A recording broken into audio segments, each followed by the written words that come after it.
Olá, pessoal. Tô tentando aqui colocar a Carol junto ao vivo.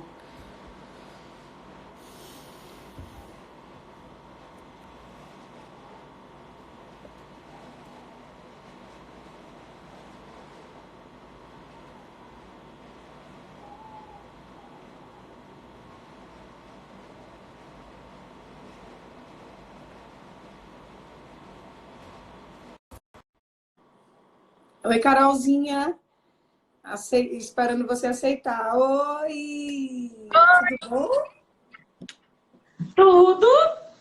Que honra mais uma vez tê-la aqui conosco. Apesar do momento Nossa, delicado, é uma honra ter nossa professora oficial em pediatria e síndrome de Down, em cardiopatia e autora do nosso guia, né? Do capítulo do nosso guia. Seja muito bem-vinda mais uma vez. Só é uma pena um momento delicado, né, Carol? o momento não é muito bom para a gente fazer essas coisas, do ponto de vista, né, da tristeza que a gente vive, mas, assim, é crucial a gente começar a levar informação importante, né, Emília? Tá tendo muita E informação e muita desinformação, né? isso, temos recebido inúmeras perguntas, Carol, dos nossos alunos, pedindo algumas informações, então decidimos trazer você aqui para compartilhar um pouco do seu gigantesco conhecimento e falar um pouco para nós, desmistificar aí isso que estamos vivendo, que ainda é muito novo para a gente, né? Enquanto ciência mesmo. Isso. Tá meio ruim, deve ser porque tem muita gente entrando, tá meio falho os vídeos, né? Você está me ouvindo bem?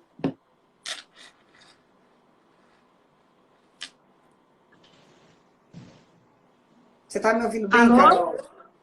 Agora eu tô. Tem hora que falha um pouquinho, mas agora eu tô ouvindo melhor. Pessoal, vocês estão escutando? Vocês estão ouvindo bem?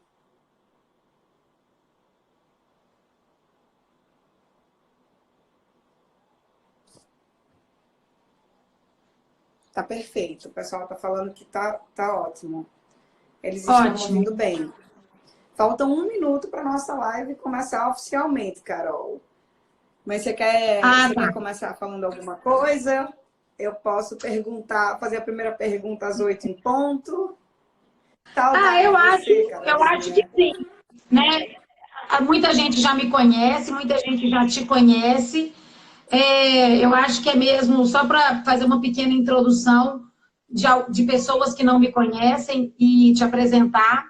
A Emília, gente, que está aqui comigo hoje, é dona, gestora do instituto que promove pós-graduação em 8 estados do Brasil, muito competente, tem 2 ou 3 graduações, nem sei, mestrado, doutorado em educação, em psicologia. E aí começou a ter efetivamente muitas questões, muitas dúvidas, muita desinformação sobre o que tem acontecido.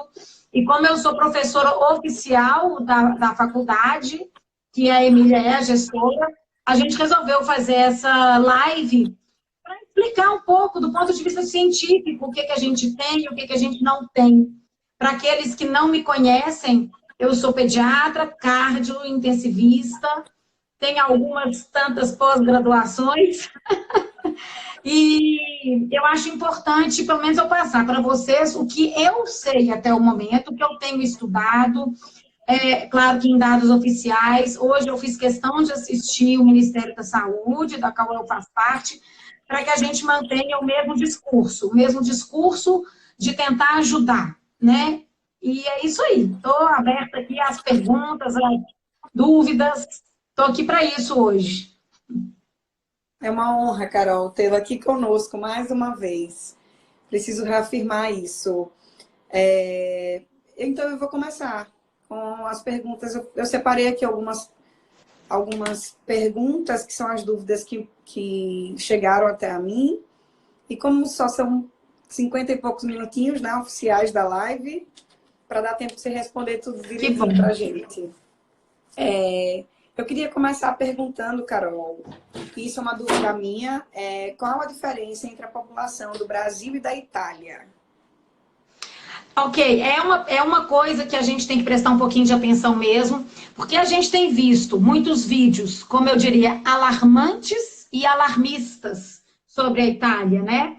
A Itália, enfim, é uma população que perfaz menos de um quinto da população brasileira, é uma população cuja idade média é de 45, 47 anos e cuja mediana é de 45,7 anos. Sabedir, né? Metade da população encontra-se abaixo de 46 anos. E tem um dado que revela que em torno de 45% tem mais de 60 anos. A gente sabe já alguns fatores da patogenia do vírus, que ele acomete mais os idosos, e por isso que lá tem mostrado-se um quadro tão grave. Para você ter ideia, já ultrapassou em quase 2.000 mortes a China, sendo que a China teve 81 mil acometidos, né? Porque a China tem uma densidade populacional diferente, uma população de jovens bem maior do que a Itália. Não estou falando para vocês nada da minha cabeça, esses dados têm todos os IBGEs, nos ministérios, na OMS. Então, o que acontece é isso. Esse alarmismo e essa situação alarmante, efetivamente, da Itália se deve, sobretudo, ao tipo de população que eles têm. É uma população idosa. Eu fiz questão hoje, de antes de vir para a live, de entrar no site da Itália, oficial, para dados populacionais, e nos últimos 8 anos, o índice de aumento da população da Itália foi de 0,08. Ou seja, nasceu igual morreu. Então, assim, que é muito diferente do Brasil. Então, não é que a gente não tenha que se preocupar, não é que não seja uma pandemia, não é que não seja um problema grave mundial, mas nós somos, do ponto de vista de população, diferentes. Só para você ter uma ideia, o Brasil, ele tem, a população de idosos do Brasil é em torno de 10%, né? E da Itália é metade. Então, nós temos que ficar no foco, nós temos que proteger a população de risco, que é o que a gente vai falar hoje aqui um pouco, mas lembrando sempre que a nossa população, efetivamente, que está correndo maior risco, é um número bem menor, graças a Deus, né, inclusive. Tá. Então, qual é o padrão de acometimento e de gravidade desse vírus de acordo com cada faixa etária? Trazendo isso aqui para nós, para a nossa realidade social. Na verdade, o coronavírus já existe há algumas décadas, mas do ponto de vista de epidemia e pandemia, na verdade, teve uma pandemia em 2002, uma outra em 2012 ou 2013 do coronavírus, e mantiveram mais ou menos o mesmo padrão de apresentação clínica, né? Que é quanto maior a faixa etária, maior o risco. São raríssimos casos dos jovens com acometimento grave. Vou dar dados agora oficiais, né? Vamos lá. Dos 81 mil chineses, apenas 4% foram de 0 a 20 anos. Se eu não me engano, menos de 10% de 20 a 40 anos. E a partir de 40 a 60 anos, os que ficaram graves foram aqueles com doenças concomitantes, debilitantes, que são diabetes grave, hipertensão grave, imunossupressão, e os pouquíssimos jovens, os pouquíssimos crianças, então, do ponto de vista mais raro ainda, que tiveram alguma coisa grave, foram aquelas que tinham um estado imunossupressor grave. Inclusive, teve um artigo que lançou recentemente, todas as que tiveram que internar estavam com leucemia ou em processo de quimioterapia. E por que isso acontece? Eu já falei isso para alguns pacientes, já falei isso em alguns áudios. É o seguinte, quando você tem um padrão de acometimento populacional que preserva alguns grupos que teoricamente seriam de risco e escolhe outros grupos, a gente tem que começar a pensar o que acontece para que esse vírus seja ativado. Vamos lá, influenza, ebola, dengue, febre amarela, o próprio sarampo, né? São vírus, são graves em sua patogenia e pioram de acordo com a imunidade do paciente. Ou seja, são vírus que nascem, entre aspas, graves. Quando você pega um vírus, como o coronavírus, que tem um padrão de acometimento predominantemente de alguns grupos populacionais, que são os idosos, que são os homens, que são os hipertensos. Então, a gente tem que começar a pensar assim, bom, esse vírus, ele não deve ser patogênico em sua essência, e alguns fatores ativam a sua virulência.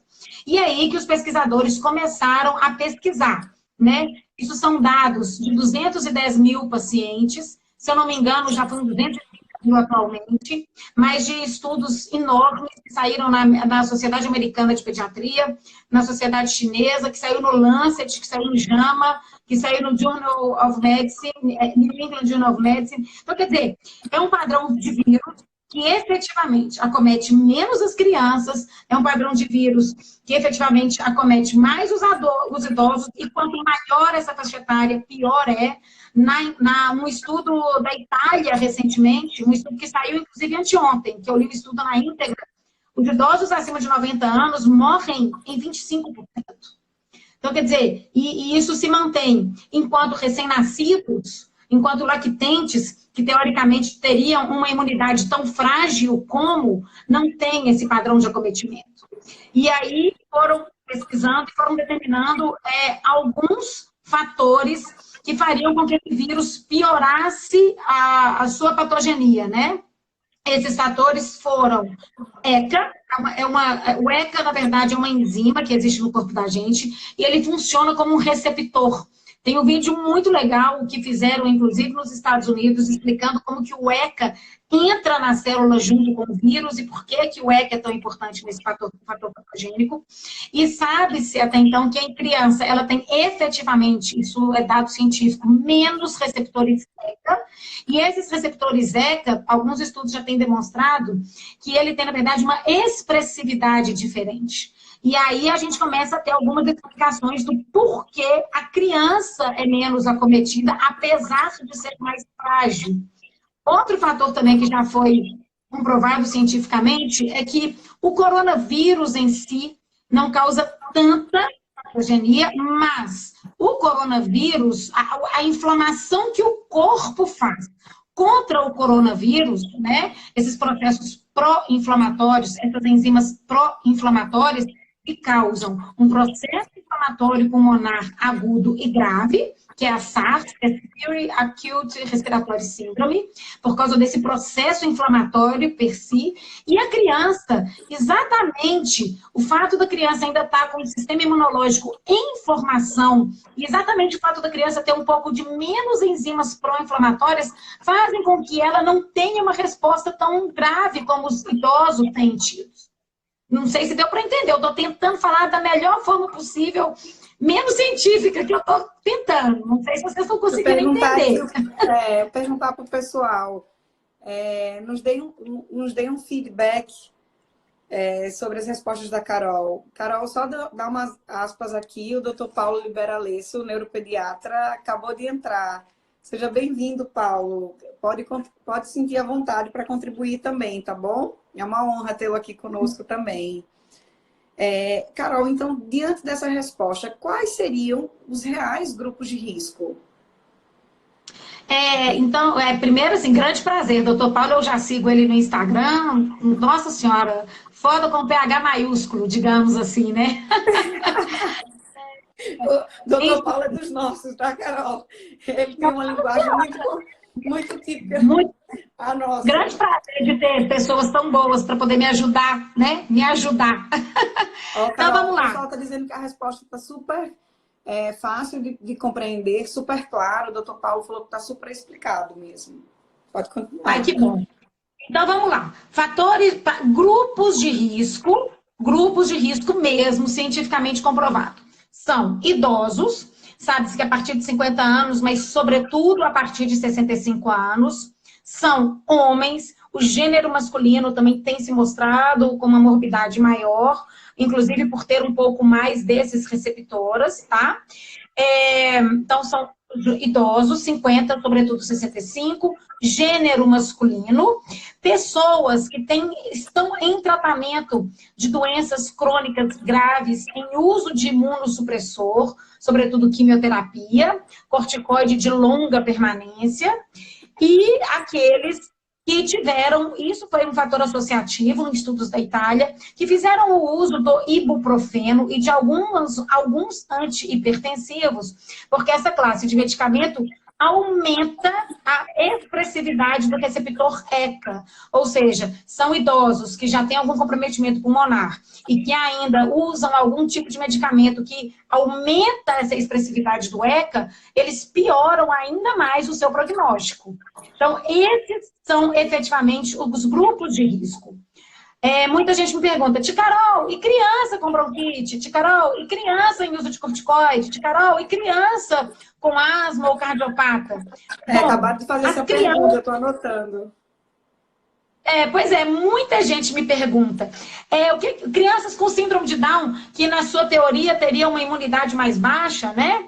Enfim, as crianças, entre aspas, elas entram um pouquinho nos fatores protetores, porque só o fato de serem crianças, elas já têm menos fatores pró-inflamatórios. Só o fato de serem crianças, por mais que elas tenham uma bronquitezinha aguda, ou bronquitezona aguda, não são aqueles idosos que têm aquela bronquite crônica, aquela bronquite asmática, aquela bronquite do fumante, aquele pulmão fibrótico, aquele pulmão que já passou por mais de 50 anos em dano. Então, é claro que as crianças em uso, as crianças com bronquite, as crianças com síndrome, dentre a faixa etária pediátrica, seriam aquelas com um pouquinho mais de acometimento. Enfim, que poderiam ter uma manifestação um pouquinho mais exacerbada. Né? Mas o que a gente viu nesses grandes estudos? Um com 11 mil crianças e outro extremamente bem documentado com 2.143 crianças.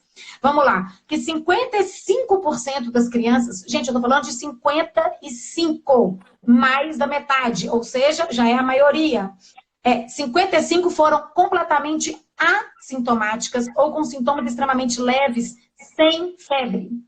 E aí inclui todas, né? E nós incluímos todos, os prematuros, os cardiopatas, os bronquíticos, os sindrômicos, todo mundo.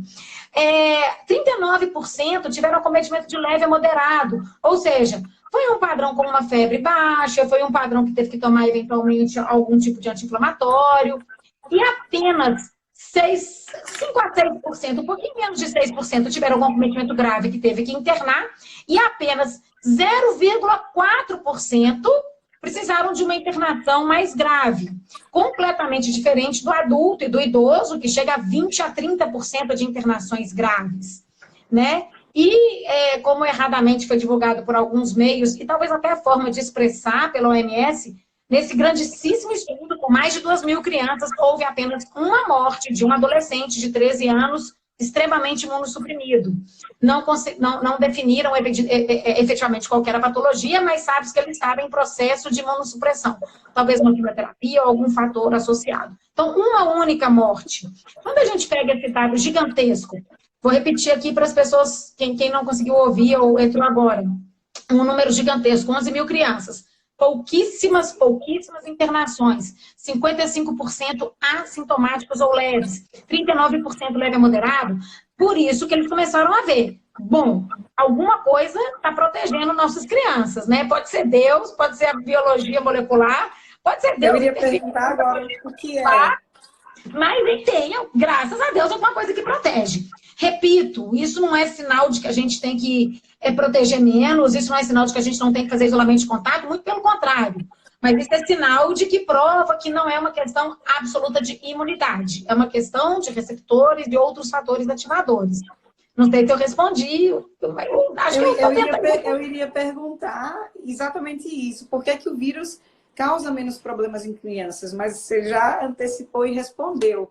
Tem uma pergunta aqui, Carol, do Dr. Paulo. Ele está perguntando, professora, então na vigência de febre e quadro gripal, o mais indicado seria o paracetamol somente? Isso. Isso já teve uma recomendação expressa da OMS que evitasse ao máximo, obviamente, o ibuprofeno, né? E que a gente, em caso de febre, use o paracetamol e a dipirona, caso essa criança já tenha usado a dipirona e não tenha apresentado nenhuma alergia à dipirona, né? Mas como primeira opção, o paracetamol. Tá. Tem outra pergunta aqui, Carol, que eu vou dar prioridade. No caso, o risco de crianças com leucemia e T21 é o mesmo de idosos? A T21 não tem nenhum dado a respeito, e inclusive considerando-se que a T21 produz inclusive um pouco menos de anticorpos e fatores pró-inflamatórios, isso, gente, não é dado oficial, mas se você pegar a biologia e a bioquímica, pode ser que a T21 inclusive expresse menos o vírus. A leucemia já é um quadro completamente diferente. A leucemia, a partir do momento que você faz uma quimioterapia, você está matando absolutamente todas as suas defesas.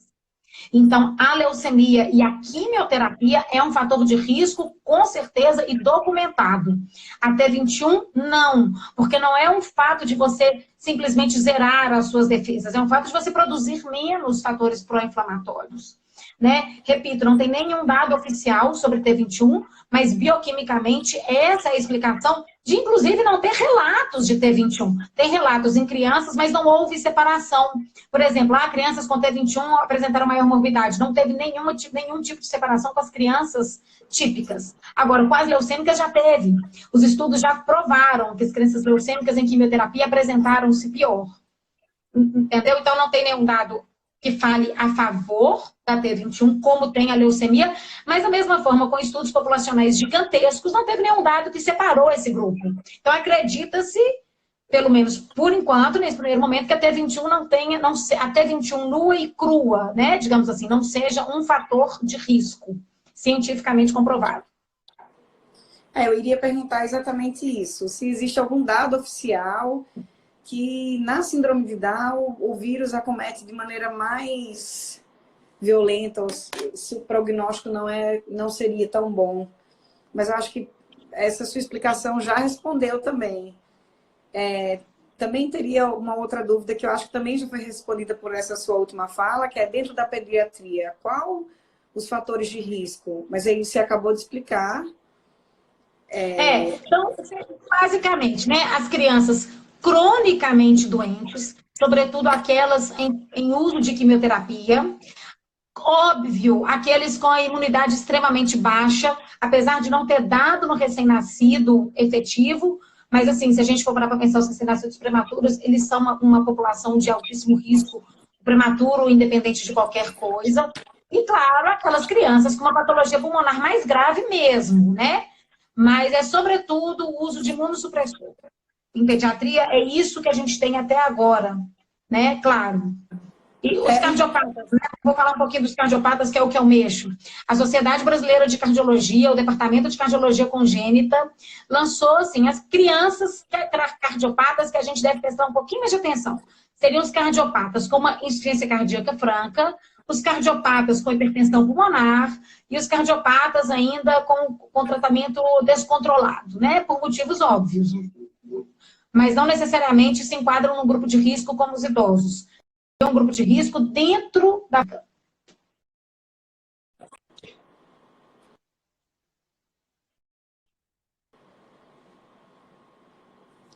Tá, Carol, travou Oi. aqui. Agora eu estou ouvindo. Voltou agora. Pode continuar agora. Não, pois é, então eu não sei se as pessoas ouviram, então a pediatria per si já é uma faixa etária de não risco, e os fatores de risco seriam esses em uso de imunossupressor, cronicamente doentes mesmo, os cardiopatas com repercussão grave, né, obviamente, e talvez os prematuros, apesar de não ter muito dado oficial, mas a gente tem que pensar que são populações de extrema susceptibilidade, né, a desenvolver quadros graves. Uma das perguntas que a gente recebeu muito, Carol, antes da live foi: devemos vacinar contra a gripe e pneumonia nessa fase? Nossa, ouço isso toda hora. Vamos lá. A vacina de gripe e a vacina de pneumonia, é muito importante frisar que elas não protegem contra o corona. Mas essas duas vacinas, elas protegem contra co-infecções. Ou seja, se a criança estiver portando corona e for oligossintomática ou assintomática, e junto pegar uma influenza ou uma pneumonia bacteriana, o quadro vai se agravar.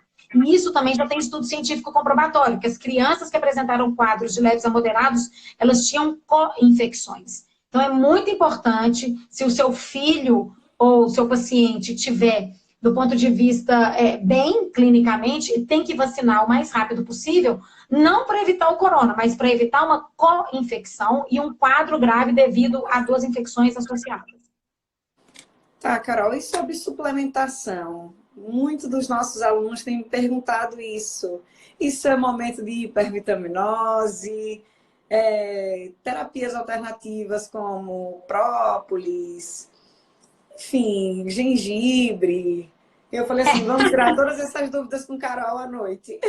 Pois então, assim, né, é tudo um pouco válido. Não vou desmerecer as terapias alternativas, mas assim, do ponto de vista científico, pelo menos contra o corona, se tiver alguém especialista, então, sobre suplementação mais do que eu, que efetivamente não é a minha área, e quiser contribuir, mas enfim, a suplementação contra o corona, né? Estamos falando contra o corona. Não tem nenhum dado científico que corrobora para que essa suplementação seja exacerbada e que isso vai proteger contra o corona, tá? Eu sei que tem estudiosos do assunto, sobretudo nas aulas que a gente dá, né, pela faculdade de síndrome de autismo e afins, mas, assim, eu vim para falar do corona, não quero de forma alguma desmerecer nenhum profissional ou quem estuda isso mais do que eu, mas quando o corona não tem evidência científica ainda.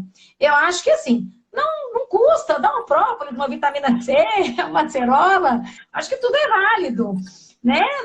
Mas, assim, cientificamente ainda não temos essa comprovação. É isso aí. Estão me perguntando aqui sobre o zinco. Não, na verdade, o tanto zinco com o magnésio, a sua associação, inclusive, a gente sabe que ele é um fator que aumenta a imunidade, inclusive, isso já tem vários estudos comprovando, tem até um medicamento de um laboratório que tem esta associação específica de zinco com magnésio. Então, a gente sabe que o zinco com magnésio, especificamente, pode aumentar a imunidade desse paciente. Repito, contra especificamente, que é o nosso assunto de hoje, que é o corona, não tem nada ainda publicado, até mesmo porque a faixa etária pediátrica é muito pouco acometida, né? Mas uma suplementação, o que eu posso dizer como médica, como pediatra e nutrólogo até, que você sabe que é uma das minhas 200 pós, eu não acho que uma... Por isso as perguntas. Enfim, eu não acho que uma hiper, mega, ultra suplementação aguda venha fazer a diferença nesse momento frágil, né? Mas talvez conversar com um super especialista, alguém que estude isso super bem, e essas crianças que a gente sabe que tem uma fragilidade um pouco maior, e suplementar de forma ordenada, de forma correta, com acompanhamento médico, é válido. Não tem por que eu falar que não é válido, né? Então, no caso do meu filho, é manter a suplementação já indicada pelo pediatra, enfim, pelos médicos especialistas. Pelos médicos que acompanham. A dose de vitamina C normal, a dose de vitamina D normal, tudo do jeito que já era passado. Não precisa ter... Não precisa de ter uma hiper, mega, ultra suplementação aguda. Não precisa. Eu acho que é mais manter mesmo o que já era passado pelos médicos que acompanham as crianças. Eu estou tentando aqui acompanhar as perguntas, mas tem muita informação. Eu vou terminar essas que eu anotei, Carol, que já foi uma demanda anterior, e aí depois eu vou tentar responder algumas aqui do pessoal que está pedindo, tá bom? Quais as novas perspectivas de tratamento, Carol, para o corona? Tá bom. Você conseguiu ouvir a última pergunta? Vamos lá. Vou falar, a primeira dúvida que todo mundo tem é sobre vacina para o corona, né? A vacina para o corona parece que já tem alguns centros mundiais em desenvolvimento para tal. A gente sabe que alguns imunossupressores em idosos e adultos que desenvolveram miocardite aguda e SARS, tá? Imunoglobulinas, tiveram algum efeito positivo, mas a gente sabe que a imunoglobulina é um medicamento extremamente caro, disponível só por via venosa e hospitalar, e ele tem a sua indicação bem restrita. E hoje não, né? Essa semana, ao longo do final da semana, se não me engano foi quarta ou quinta-feira, um grande estudo, um estudo muito bom, um estudo, inclusive, muito promissor, encontrou que a associação da hidroxicloroquina, que é um medicamento que é usado para artrite reumatoide, lúpus, enfim, doenças reumáticas, e a cloroquina, né, que é o seu derivado para malária, associado à azitromicina, tiveram sucesso em pacientes graves. E isso que eu estou falando para você, inclusive, foi o que foi dito hoje na coletiva do Ministério da Saúde. Quando a gente para e pensa um pouco pouco, vamos parar de balela e vamos ser um pouco cientista, né? Vou tentar puxar um pouco o raciocínio clínico. Quando você para e pensa um pouco que o vírus precisa de receptores e precisa de fatores pró-inflamatórios para que ele se torne grave, e você encontra 2 medicamentos que têm efeitos anti-inflamatórios, que é o caso da hidroxicloroquina, e a azitromicina, que apesar de ser um antibiótico, quem é paciente meu sabe, existe um tratamento de imunomodulação pulmonar, porque ele tem efetivamente um efeito de anti-inflamatório pulmonar. Então, se você associa um anti-inflamatório sistêmico com um anti-inflamatório pulmonar, do ponto de vista, pelo menos, bioquímico, a gente acha a explicação para o sucesso. Muita gente me pergunta, tia Carol, esses medicamentos são antivirais? Não, esses medicamentos não curam o coronavírus. É muito importante frisar. O que esses medicamentos fazem? A associação dos dois mostrou que ela diminui o processo inflamatório que o organismo da gente causa quando encontra com esse vírus. Eu brinco assim, está transformando o idoso na criança. Faz com que o idoso tenha menos processo inflamatório e tornem-se, entre aspas, as nossas crianças. Mas aí vem um grande problema. A hidroxicloroquina, sabe-se, isso está na bula do medicamento e acaba que eu mexo com alguns pacientes graves que efetivamente tomam, a hidroxicloroquina, ela tem efeito cardiovascular. Ela aumenta uma coisinha que chama intervalo QT e ela é associada a uma coisinha muito grave que chama fibrilação ventricular. Ou seja, ela predispõe a arritmias gravíssimas. Inclusive, a fibrilação ventricular é o precursor da parada cardiorrespiratória. E esses medicamentos, vou repetir aqui, esses medicamentos especificamente, eles não atuam no vírus. Esses medicamentos, eles atuam no processo inflamatório que o organismo causa pelo vírus. Então, não adianta você dar numa pessoa assintomática uma pessoa oligossintomática. Porque se a pessoa já tem poucos sintomas, é porque ela já não tem esse processo inflamatório no seu corpo. Esses dados foram feitos em pessoas extremamente graves, com processos inflamatórios graves, e internadas no hospital. E parece que já teve um relato de caso, se eu não me engano, em São Paulo, pode ser que eu esteja falando bobagem, não sei se foi São Paulo, eu tenho quase certeza que foi São Paulo, de uma paciente que tentou fazer automedicação e evoluiu com fibrilação ventricular. Chegou em parada cardiorrespiratória. Então não é um medicamento assim, oba, é uma vitamina D. Não, é um medicamento grave com efeitos colaterais graves. Efeitos colaterais tão graves quanto o seu benefício anti-inflamatório. Beleza? Deu para entender? Eu estou tentando ouvir você e ler aqui algumas perguntas. Parece que a hidroxicloroquina altera também o pH intracelular, retardando a replicação viral intracelular em tudo que esse... É um comentário do Dr. Paulo. Está em estudo ainda esse mecanismo. Sim, não. O que sabe é o seguinte, o primeiro mecanismo seria esse efeito anti-inflamatório. E já sabe que a hidroxicloroquina, nesses pacientes que têm uma proliferação intracelular exacerbada da replicação viral, parece que ele efetivamente bloqueia um pouco essa replicação viral. Né? Por isso que eu estou falando, até hoje o que se sabe é que esse medicamento foi usado em pacientes graves, em pacientes que tiveram uma resposta exacerbada. Aqueles que já têm uma resposta leve, enfim, não é, pelo menos nesse primeiro momento, tá, gente? Estou falando desse primeiro momento. Não é aconselhável que se faça essa automedicação de forma alguma, porque se você está com sintomas leves, você já tem uma replicação viral mais baixa ou pró-inflamação mais baixa. E é um medicamento que tem efeito colateral grave. É um efeito colateral grave. Tá, antes da próxima pergunta, tem muita gente dizendo que está sentindo falta do seu arquinho da mina aí.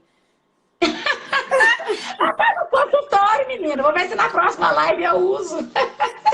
Na próxima aula, prometo que vai ser pré-requisito para a Carol começar a falar. Carol, vou deixar. Tem uma outra pergunta aqui também comum em mais de uma mãe. Pessoas com síndrome de Down e asma, como esse vírus se manifesta? Vamos lá. Eu já tentei responder, mas vamos falar especificamente sobre isso, né? A síndrome de Down per si, entre aspas, um menino rígido, um menino saudável, que já tem até uns fatores pró-inflamatórios do ponto de vista menores, assim, não expressaria de uma forma pior nesse paciente. Óbvio, se quanto mais fatores de risco forem associados, repito, na faixa etária pediátrica, que já é uma faixa etária de baixo acometimento, são as crianças que podem levar um quadro, em vez de ser um quadro assintomático, por exemplo, seria um quadro leve a moderado. Entendeu por quê? Porque o pulmão da criança asmática já é um pulmão hiperreativo, já é um pulmão com algum determinado grau de fibrose, mas não chega a ser um pulmão de um idoso com bronquite. Repito, que passou décadas aí com fibroses e fibroses e fibroses. Então, se você juntar uma criança que acabou de ser operada, no coraçãozinho, uma criança que ainda não foi operada e está em plena insuficiência cardíaca, que a gente custa controlar com diversos medicamentos, uma criança que talvez esteja com peso baixo, até pela doença intrinsecamente, uma criança, então, síndrome de Down, cardiopata, baixo peso, com bronquite, você já vai juntando alguns fatores associativos, e aí a gente já pode saber que essa criança, repito, dentro da faixa etária pediátrica, pode ter um acometimento pior, né? Em vez de passar por um simples assintomático, tenha um sintoma aí de leve a moderado ou moderado a grave, dependendo do grau de acometimento de todas essas patologias associadas. Então, são crianças que a gente tem que prestar mais atenção. São crianças que não é aquele risco do idoso bronquítico hipertenso, mas são crianças que merecem, com certeza, uma atenção maior. Outra pergunta, Carol, que é uma dúvida também que chega muito até nós. Meu filho está gripado, é um exemplo. Quando seria necessário levar ele para o pronto atendimento nesse momento?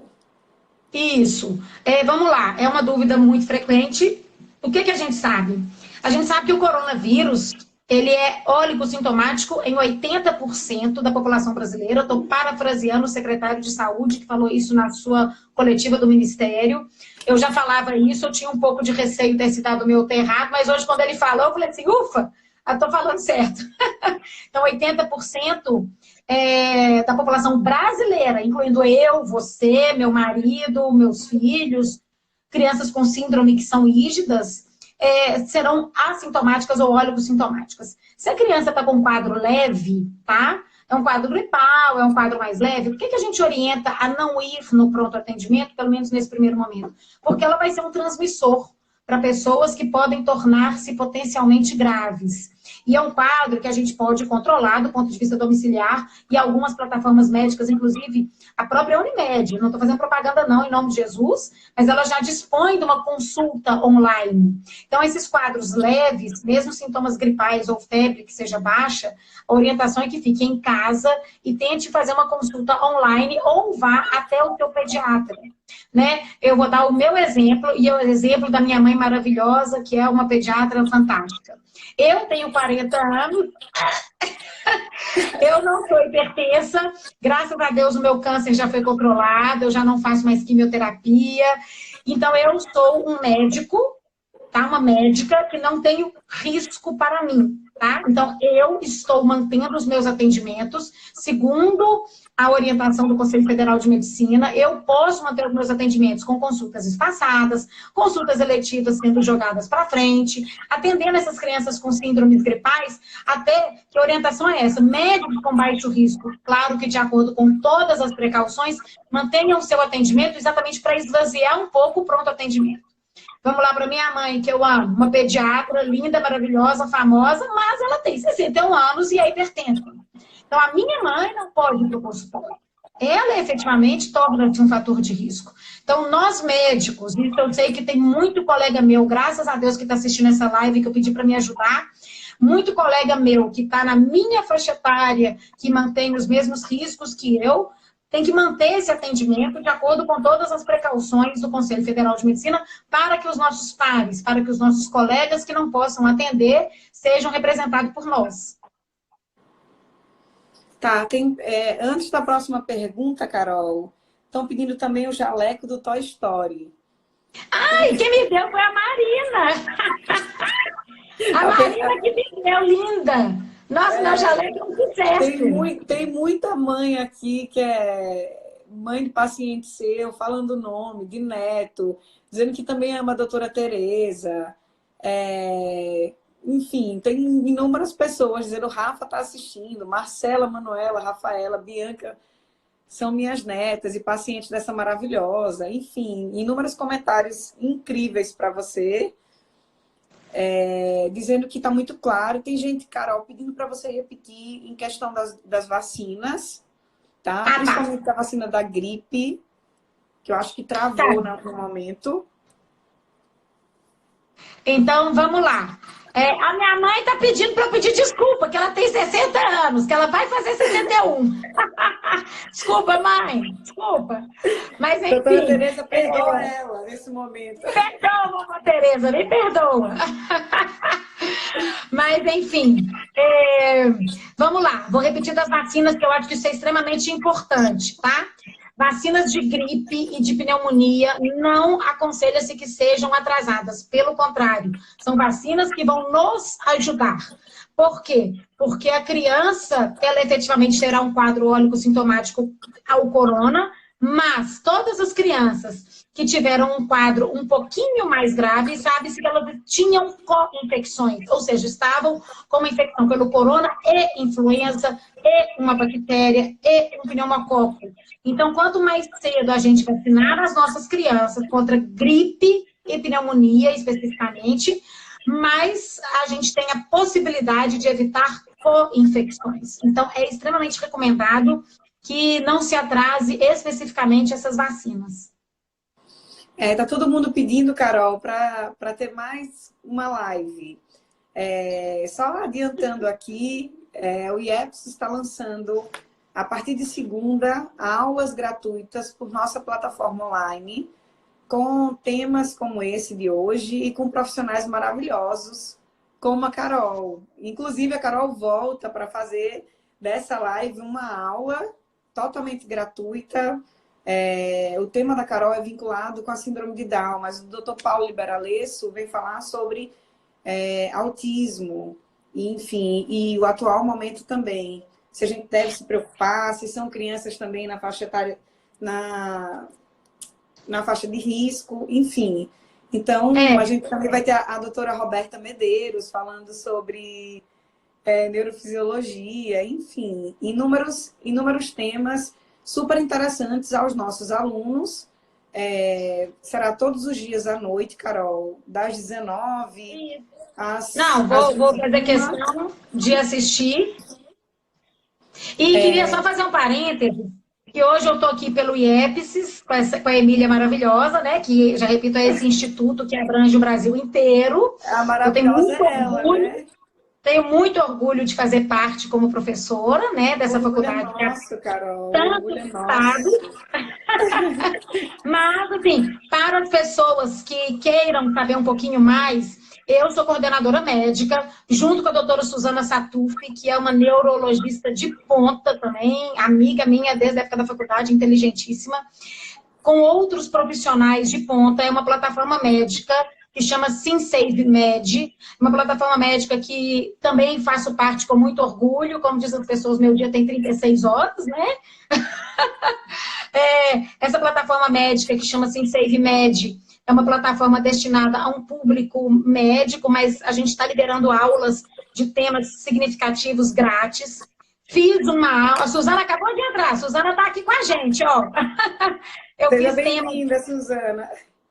Essa plataforma médica tem uma aula espetacular do professor pós-doutor Vandac Nobre, que é em medicina tropical, infectologista, ou seja, sabe muito mais disso do que eu, falando sobre tudo. E foi uma aula que a SimSave Med fez questão de liberar grátis. Então, caso as pessoas queiram uma informação científica, tem essa outra plataforma médica que eu posso dizer, mas é concorrente. Não existe, gente. Nós estamos todos juntos. Parceiros. Nós somos juntos. A plataforma da SimSave Med... Manda divulgação para a gente colocar aqui. Assim, o pessoal as pessoas são tão boas, que quando eu falei no SimSave Med que eu iria participar da live, eles não só aceitaram, como fizeram questão de divulgar. Eu acho que nós estamos aqui para liberar ciência.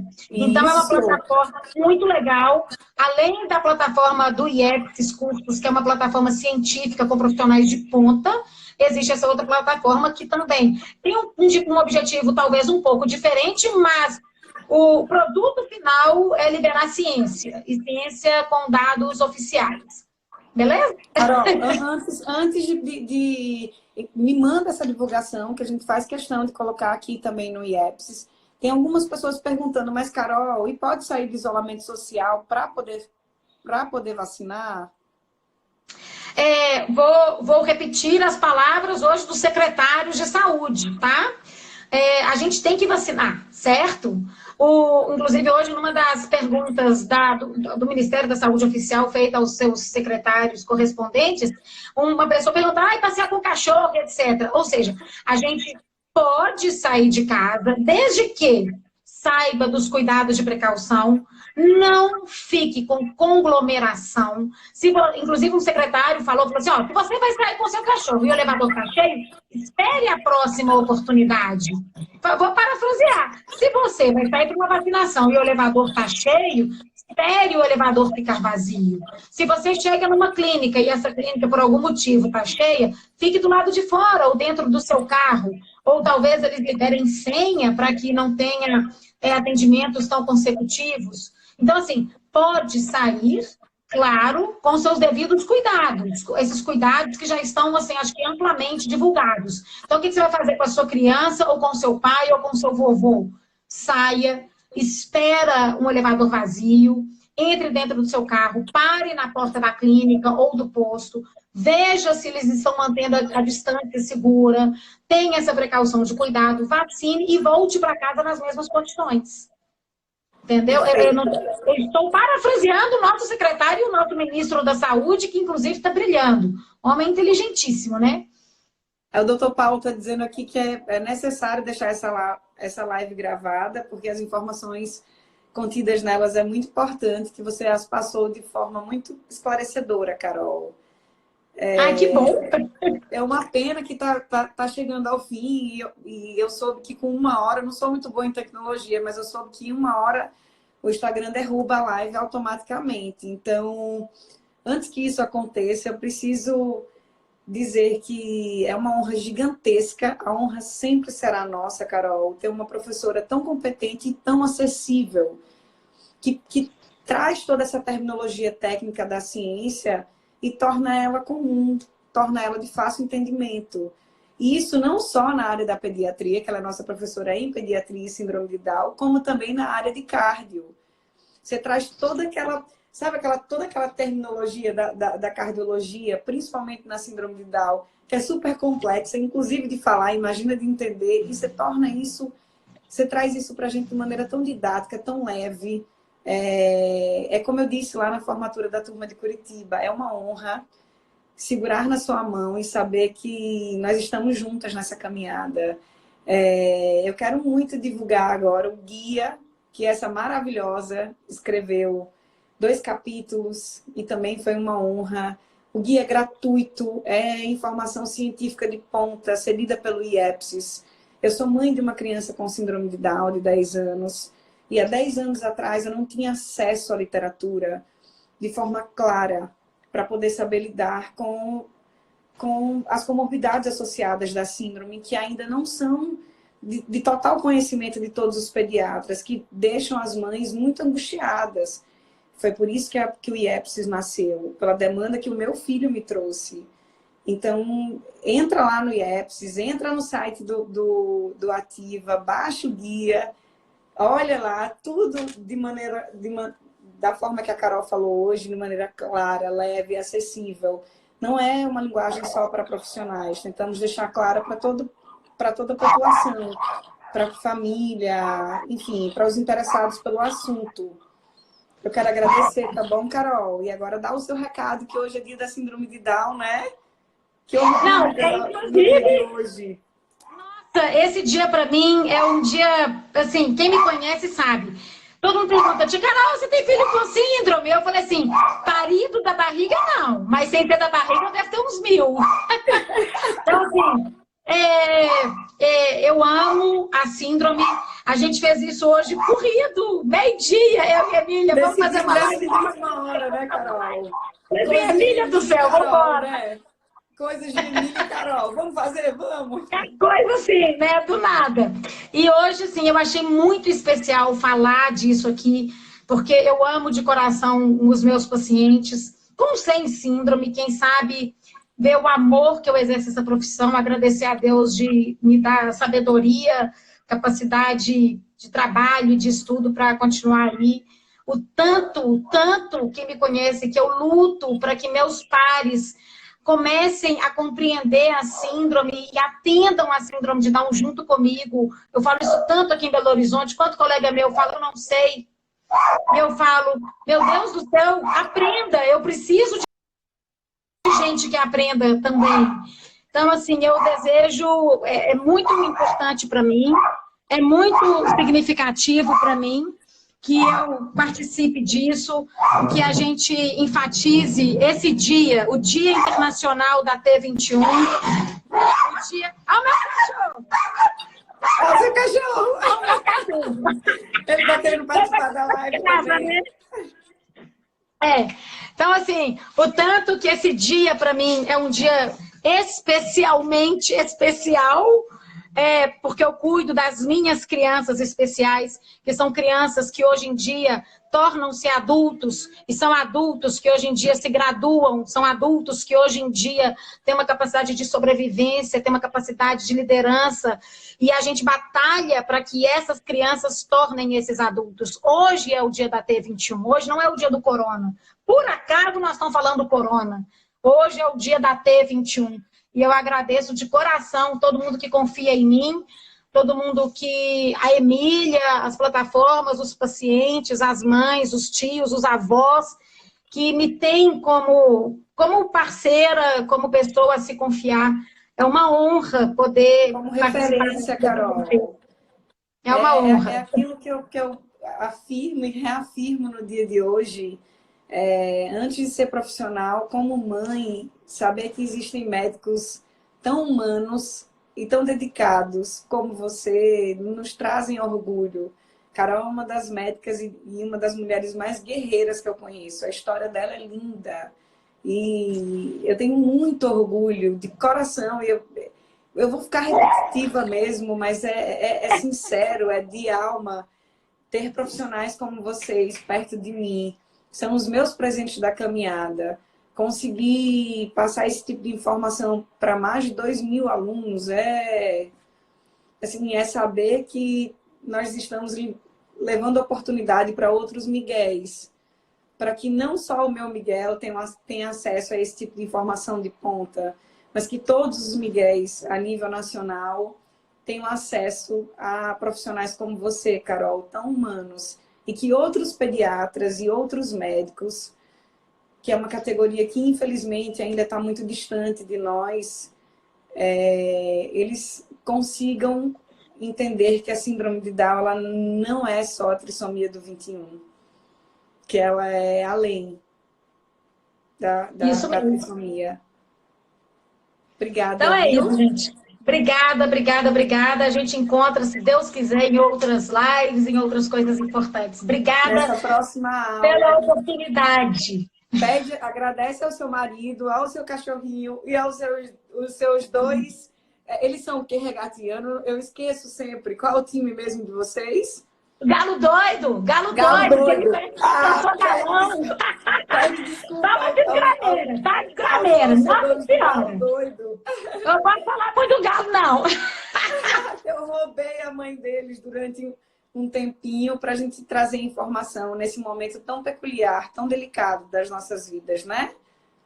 Obrigada, meu amor. Obrigada. Que Deus nos abençoe. Amém. Nesse momento delicado e que nos encontre já novamente na sua aula. Mas antes disso, tem uma pessoa aqui, Tereza. Quem que é Tereza Gontijo? Mamãe! De onde que ela fala que lhe ama, que tem muito orgulho de você, que é o galo. Ela agora gritou galo. Todo mundo, Carol, mandando aqui um beijo, dizendo que você é única, que é uma médica incrível, que se já amava você, agora ama ainda mais, agradecendo a sua humildade e a sua acessibilidade. O único defeito da Carol é ser atleticana, Luciane Lisboa. Enfim, tem inúmeras mães de pacientes seus aqui agradecendo a sua humildade e a sua acessibilidade. Obrigada, Eu que meu agradeço. amor. Dá um beijo Beijo, aí pessoal. Vamos encontrar de novo, se Deus e quiser. até já. Até a Conte próxima. comigo nessa Beijo. caminhada, tá? Tamo Amo junto. você. Amo você. Beijo. Amo você. Beijo.